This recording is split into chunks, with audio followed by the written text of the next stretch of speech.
Chers camarades, vous faites bien, et je n'en suis pas surpris, d'être préoccupés par la situation de nos militaires détenus au Mali. Comme vous le savez, l'AIRD est un parti foncièrement républicain, attaché à la démocratie. Mais l'AIRD est aussi un parti politique attaché à la souveraineté et au panafricanisme, c'est-à-dire à la solidarité entre les pays africains pour la défense d'un idéal qui est profondément africain. Au nom donc de toutes ces valeurs, nous sommes foncièrement convaincus que cette difficulté passagère entre le Mali et la Côte d'Ivoire connaîtra une solution diplomatique et que toute forme d'autre solution qui ne soit pas portée par le sceau de la fraternité convaincu pendant des siècles les peuples maliens et ivoiriens ne sera pas, à mon avis, envisageable.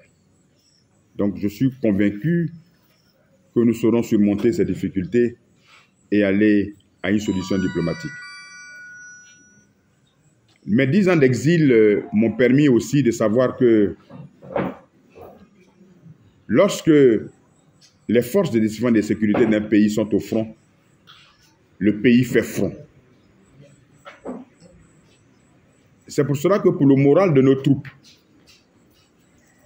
et pour l'avenir de ces forces de défense et de sécurité, pour qu'elles aient confiance dans leur peuple, nous devrons apprendre à faire front devant ces difficultés, nonobstant nos différences politiques et nos combats pour arriver au pouvoir.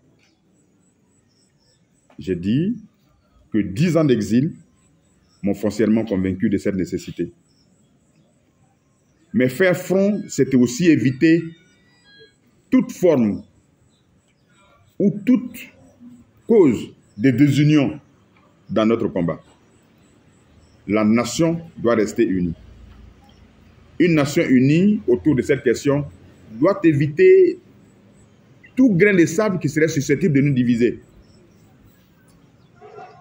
C'est pour cela qu'il me paraît important de faire en sorte que toutes les causes de division soient éteintes, notamment les divergences qui conduisent à des arrestations. Pour que nous soyons un peuple uni, il faut que nous soyons tous du même côté, c'est-à-dire du côté de la liberté.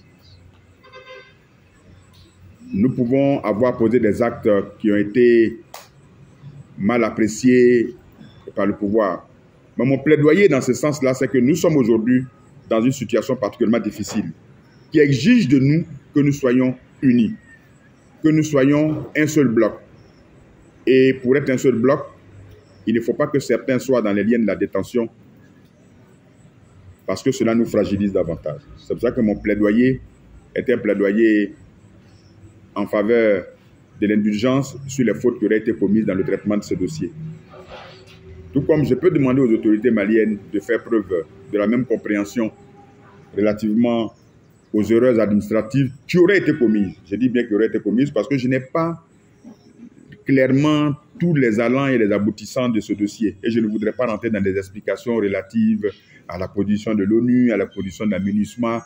Je voudrais que nous puissions, en tant qu'Africains, ayant traversé 400 ans de domination des autres, pour une fois que nous avons l'opportunité de régler nos problèmes entre nous et de faire prévaloir notre fraternité, que nous puissions monter sur la montagne, dans cette région de montagne, et observer les choses de haut et non pas descendre dans la vallée pour nous battre.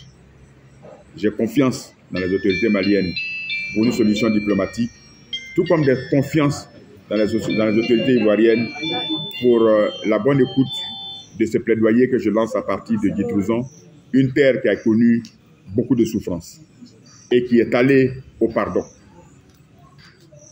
Donc c'est un peu ce que je peux défendre au nom de l'AIRD. Et je voudrais vous remercier vraiment d'être préoccupé par cette question. Je vous remercie.